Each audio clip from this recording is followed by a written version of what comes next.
Hello and welcome. Marking the 125th birth anniversary of Netaji Subhas Chandra Bose, Prime Minister Modi inaugurated a hologram of Bose at the India Gate, where the statue of the British monarch King George V once stood. Prime Minister Modi said that his government was honouring the forgotten heroes of India, adding that India was now correcting mistakes made in the decades after independence. ये दुर्भाग्य रहा कि आजादी के बाद देश की संस्कृति और संस्कारों के साथ ही अनेक महान व्यक्तित्वों के योगदान को मिटाने का काम किया गया। लेकिन आज आजादी के दशकों बाद देश उन गलतियों को डंके की चोट पर सुधार रहा है। बाबा साहब आंबेडकर से जुड़े पंच तीर्थों को देश उनकी गरिमा के अनुरूप विकसित कर रहा है। स्टैच्यू ऑफ यूनिटी आज पूरी दुनिया में सरदार वल्लभ भाई पटेल के यशगान की तीर्थ बन गई है। भगवान बिरसा मुंडा की जयंती को जनजातीय गौरव दिवस के रूप में मनाने की शुरुआत भी हम सब ने कर दी है और नेताजी सुभाष चंद्र बोस के जीवन से जुड़ी हर विरासत को भी देश पूरे गौरव से संजो रहा है। नेताजी सुभाष, जिन्होंने हमें स्वाधीन और संप्रभु भारत का विश्वास दिलाया था, जिन्होंने बड़े गर्व के साथ, बड़े आत्मविश्वास के साथ, बड़े साहस के साथ अंग्रेजी सत्ता के सामने कहा था, मैं स्वतंत्रता की भीख नहीं लूंगा। नेताजी सुभाष की ये प्रतिमा हमारी लोकतांत्रिक संस्थाओं को, हमारे पीढ़ियों को राष्ट्रीय कर्तव्य का बोध कराएगी। आपदा प्रबंधन को लेकर जिस तरह का रवैया रहा था, यानी जब आपदा सिर पर आ जाती थी तो उससे बचने के उपाय खोजे जाते थे। The Prime Minister has unveiled the hologram statue, the digital statue of Netaji Subhas Chandra Bose today on his 125th birth anniversary, to mark this day, to mark this celebration. Also to point out that starting this year, every year here on Republic Day celebrations will begin remembering Netaji Subhas Chandra Bose from the 23rd of Jan every year. And just behind me you can see, although I am behind India Gate on the back side of it, because this is where the media is restricted, not beyond these barricades, the Prime Minister alongside the Home Minister Mr. Amit Shah, Mr. Hardeep Puri, other higher dignitaries, ministers like Piyush Goyal, they are all present here. And they all took part in this event of the Prime Minister unveiling the hologram. Now, while you may not be able to see those visuals very clearly from this camera, we will be of course showing those visuals to you, where the hologram statue of Netaji Subhas Chandra Bose, the freedom fighter, a great freedom fighter of the country, who will now be remembered at the India Gate, at the canopy there. His hologram statue has been unveiled, and you can also see the real statue will actually be put in place in a few months from now. We are made to understand the real statue is actually made of granite and will be as tall as 28 feet high. That will be the real statue, and we're also made to understand that the granites, especially that have been ordered from the south of India, and of course that statue will be put in place here in a few weeks, in a couple of months, few weeks from now. But today the hologram statue, the digital statue of Netaji Subhas Chandra Bose has been unveiled by the Prime Minister at the canopy here at the very iconic India Gate here in the national capital. With Sanjay Kaushik, Shonakshi Chakrabarti for NDTV. All right, let's shift gears now to the coronavirus situation in India. Daily cases seem to have started crossing the third wave peaks in some metro cities. Mumbai, for example, cases are down by 88% from the previous day.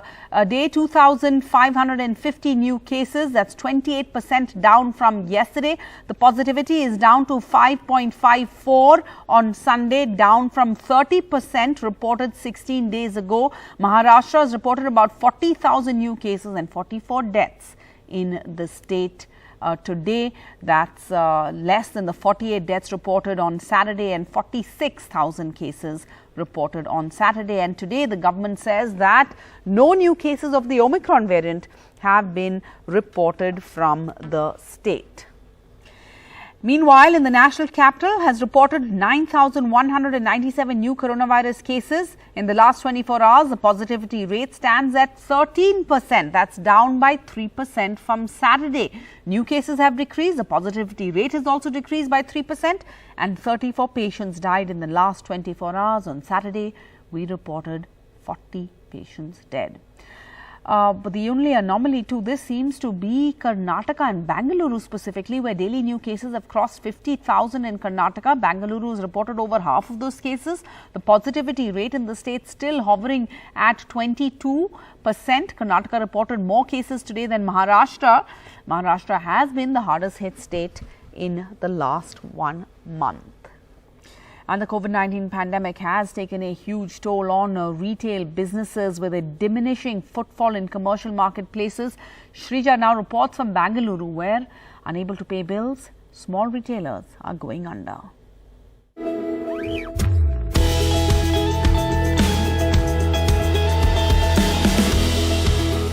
This is Commercial Street, one of the biggest commercial hubs in Bengaluru in Karnataka.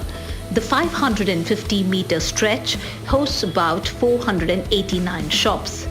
This street, that was once bustling with crowd, has very few people shopping. According to an estimate by the Commercial Street organization, they have incurred a loss of 400 crore rupees in the last 1 year alone. The first wave and the second wave saw through a lot of small-time shops closing down. But at the same time, there were other hopeful people who were trying to grab these opportunities of low times. The bigger brands? The bigger brands or the people who had the sustaining power. Nearly 15 mom and pop stores have brought their shutters down, and the bigger brands have grabbed the opportunity of expanding the business into these stores. See, there was another store selling saris and salwar kameez sets. Probably they couldn't survive and they couldn't face the pandemic. The rent was very high, and it's a survival of the fittest. Correct. And we have just opened the store we took the store about 5 months ago. We had to close down our store, of course, because things were tough to make meat. Yet another upscale commercial hub in the city is the Brigade Road. Stores are vacant. The 400-meter stretch that used to host about 125 stores has seen nearly 35 stores shutting shops, with an estimated loss of rupees 200 crores in the last 12 months. Retail should have lost anything between 250 crores to 300 crores over here on the street. And big retail stores which have been in business from the year 1900 have shut down. And anybody who tries and comes and opens a business over here will have to shut down in 6 months' time, because the footfall is not there. The retail business is not there. The retail business, it's a mixed response in the city of Bengaluru. In fact, bigger brands have expanded into mom and pop stores, while some of the bigger brands have had to shut shop, especially in Brigade Road. This is due to high rentals and also lack of footfall.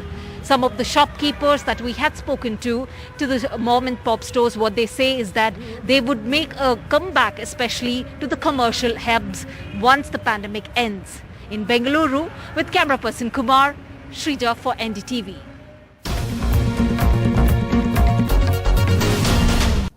In the end, India India losing only by 4 runs. Deepak Chahar gave the hosts a scare with a cameo in the end. 54 runs is what he scored, but was unable to pull India over the finish line. I am joined by my guests at this hour, former Indian cricketer Ashok Malhotra and cricket expert Anis Sajan. Ashok, India too near yet too far today? Yes, definitely. I think probably they played the best match of the series. You know, be it bowling, be it batting. You know, they batted deep, like the way Deepak Chahar scored 54, Surya Kumar Yadav chipped in with 39. And not to forget the partnership between Shikhar and Virat. But the fact is,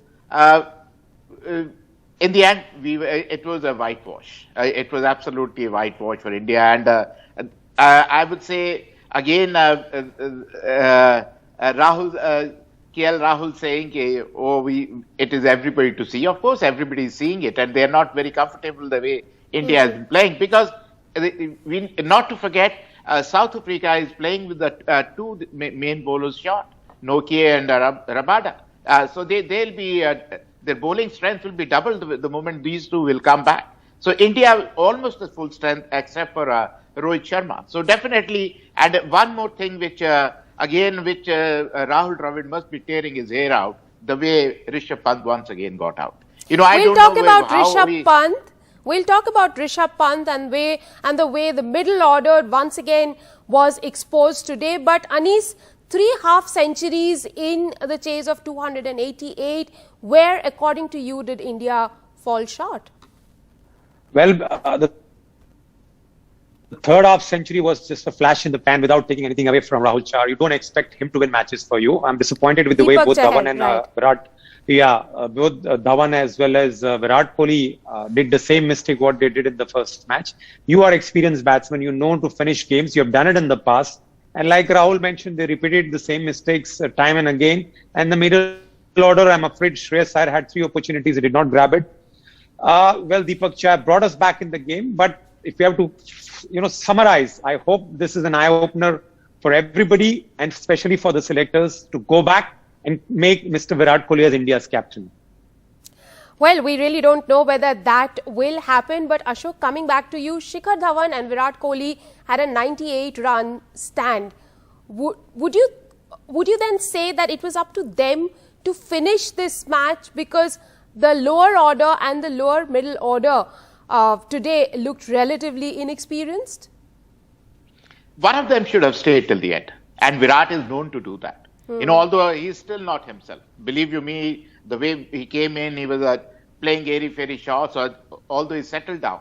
But this has been a story of Virat in the last 2 years. He scores his 50, 60 and then gets out. He can't go to his 100. Somehow, 100 which were there for him. What's really falling short? Where is he really falling short? Why is he not being able to get there? As of now, he's not in a good frame of mind. But before that, he was too eager to reach his 100. You know, he has to wait. He has to realize that there's 50 overs to be played. He got out when there were still 20 overs to go. Easily, he could have done that. If he stayed put, he would have done that. So with the Shikhar Dhawan, one of them should have stayed till the end. And I was impressed with the Surya Kumar Yadav. He once again showed what he can do. Well, you know, I agree that he got out at the wrong time. But, and not to forget Deepak Chahar, he did the same thing in Sri Lanka. He almost did it in South Africa. But the fact is, we fought till the end. We fought till the end, you know, the partnership between Bumrah and Deepak Chahar. Probably that's the only heartening thing to come out of it because we absolutely. But the fact is that we have to go back to the drawing board now. And as Anis said, I know it is not possible to have Virat as captain again. But the fact is, we have Why not, Ashok? Why not, Ashok bhai? Why it is not possible? Do you want to go back, keep losing like this? Because why can't we keep our egos aside and mend the problem? We all want India to do well, right? I know, Anis, but the fact is, BCCI does not want Virat to be the captain now. Well, whether it's egos or no egos, we probably won't see Virat Kohli back as the captain as much as his fans would want him to come back as the captain and lead India to a recovery. Anis, coming back to you, and KL Rahul categorically spoke about bad shots. One of the bad shots that stand out today is that of Rishabh Pant. Let me get your opinion on Pant, because it's not just his bad shots, but I think 3 crucial missed catches in the series that really cost India a lot. Yes, I'm glad you brought this topic about his dropped catch in the first ODI. He dropped Rassi when he was on nothing. He went out to score 100. In the second, he missed the stumping. And in the third, again, Rassi, I think he likes Rassi a lot, so he keeps dropping, because I remember he was the one who had sledged him.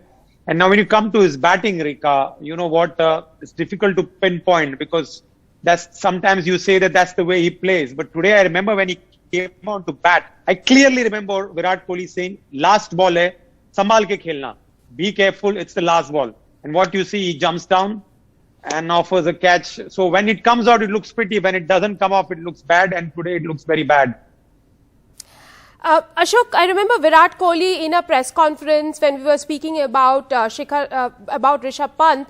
He said that MS Dhoni had told him that if you make a mistake, you learn from that mistake and you don't make that mistake before 7 or 8 matches. But Rishabh Pant, he doesn't seem to be learning from his mistakes.